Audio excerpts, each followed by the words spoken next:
Čus, já tě vítám u tohohle videa, já jsem Tonky a dneska budeme hodnotit rapery na tier listu, který tady mám připravený. Myslím si, že se na to můžeme rovnou vrhnout. Máme tady 8 sekcí, top, hodně nice, dobrý, slyšel jsem lepší, nepustím se špatný, jelikož to není můj tier list, tak si za špatný budu neposlouchám, protože některý lidi tady znám, ale neposloucháme, takže abych se měl ulehčený, že jo, abych tam prostě jako mohl mrsknout rovnou. Tak a začneme. Jo, ještě jenom chci říct, že to nepustím se znamená, že když by tě někdo pustil, tak si to klidně poslechneš, ale sám to neposloucháš. A začínáme Restem, který ho znám, ale neposlouchám. A to je Benio Kristova. Za mě jeho stará hudba byla dobrá, že bych dal nepustím se. Kdyby mě někdo pustil třeba z těžký váhy, tak se to neposlechl, že jo, ale takhle jako ne. Nintendo, za mě teď jak vydal to nový EPčko 777, tak za mě to bylo hodně dobrý. Samý Pattern, ten byl super, takže myslím si, že je top. Kellyn, ten se za mě hodně proslavil Hannah Montanou, a za mě rapper je to dobrý, nebo hodně nice. Jsem Kellyn měl prostě jakový, protože jsem ho poslouchal, pak přestal a zase jsem ho začal poslouchat teďka. Takže si myslím, že je dobrý. Pak tady mám Pollyho Gananda, znám, ale neposlouchám. Mám tady Eartha, Dušeno. To přemýšlím, si dám, já si myslím, že jsem ho dám se do asi nepustím se, protože jsou to jeden chipsů na rapera jako, no ale za mě jako poslední písničku, kterou jsem od něho slyšel, jsou snad Diamanty, nebo Je mi fajn. A to bylo docela jako dobrý, takže ho dám, nepustím se, ale nevadí mi. Viktor Sheen, já jsem se tam není o čem se bavit, to jde určitě do topu, protože prostě Viktor Sheen si dobře pohraje s hlasem a umí rapovat, za mě se strašně líbí jeho hudba, takže za mě top.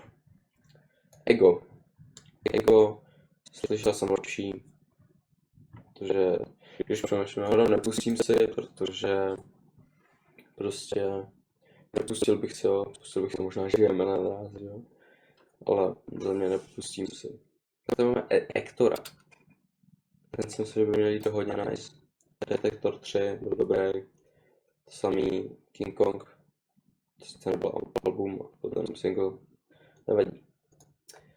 Řezník, to není o čem se bavit. Gleb, za mě dobrý, ale jako poslouchám jeho hudbu, mám tam třeba 3 písničky v playlistu, ale neposlouchám ho tak jako strašně moc.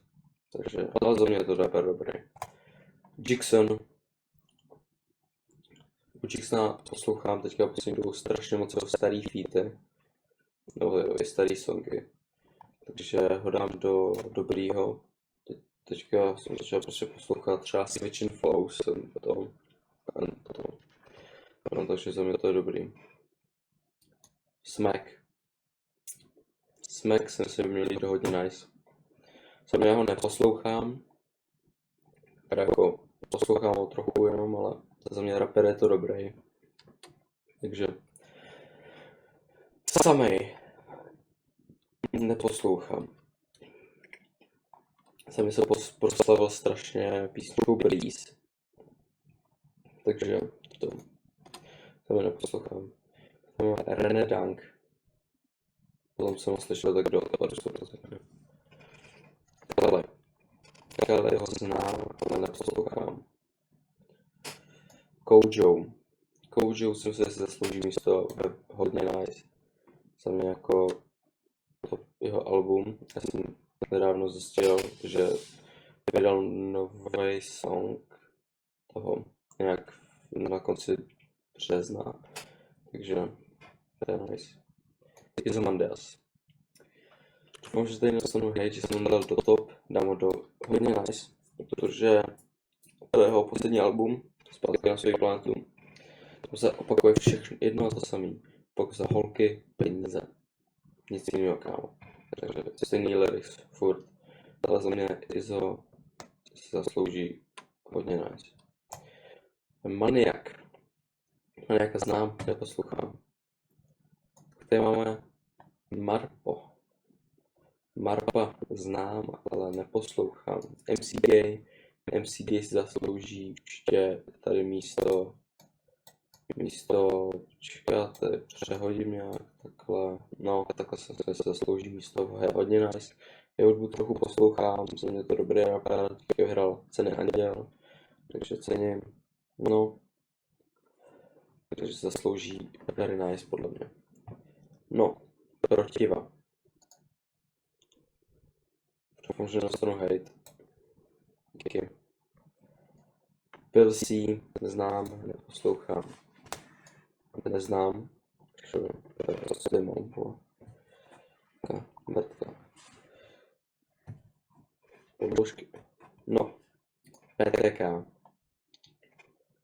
PTK se zaslouží top. Po Silent Killu určitě. Silent Kill byl fakt top. Takže si myslím, že on si to zaslouží. Ale když přemýšlím si, no tak to samozřejmě, že Sheen půjde na první místo. No, Nick ten jde na druhém. A PTK na třetím. Já mám jestli úplně z podložky Bebeti. Proč to mám? To je z podložky, kámo. Fortnite hráč, ale tady nemůžu mít špínu na tom. Píčo. No. Jdeme dál. Red Zeda znám, ale neposlouchám, vůbec se mi nelíbí a hudba. Já dostanu hate. To je můj názor, hoši. Refew za mě dobrý rapper, ale slyšel jsem lepší. Hard Trico, nepustím si, jako nevadí mi nějak moc. Robin Zoot. No. Dát ho do hodně nice, nebo to. Teďka vydal jako nedávno vydal Pony, že jo. Takže si myslím, že by se zasloužil hodně nice. I když já ho dám do top. Za mě, já jsem strašně začal poslouchat jeho staré písničky a strašně se mi to líbí. Takže za mě se zaslouží top. Mám tady Rytmusa. Rytmus zaslouží za mě, můj názor dobrý. Já ho neposlouchám, ale zároveň ho jako mám rád. Separ zaslouží si top, protože Separ z PTK, jak udělal Sunset třeba, ty kokos, to bylo best. Bylo strašně dobrá písnička. Takže samozřejmě se zaslouží top. Sergej Barakuda jde do Nepustím se, jenom z toho důvodu, že vydal teďka tu novou písničku Směj se teď. Myslím, že se tak jmenuje. Jenom kvůli tomu jde do Nepustím se. Neznám. Stein 27. Stein 27 je dobrý rapper, má hodně dobrý písniček, takže dám do dobrý. Taylor Durden znám, ale neposlouchám. Mazy, neboli teďka přejmenovaný na Mazy Man, nebo Mazeman, myslím. Mazeman je hodně nice, ten se tam zaslouží. Neznám. Mám tady posledního Dolara Prince. Za mě Dolar se proslavil hlavně buď pasivně, anebo teďka já tím režim nerušit. Dám ho do Slyšel jsem lepší před Refewa, protože za mě jako Dolar je dobrý rapper, ale dám ho do Slyšel jsem lepší. No a tady je tier list. Není to můj tier list, koukal jsem, protože jsem YouTube a našel jsem ho tam. Takže vám, jestli si budete chtít tady to udělat, takový tier list, tak já vám tady ten odkaz dám do popisku. Doufám, že se vám video líbilo. Uvidíme se u dalšího videa a zdar!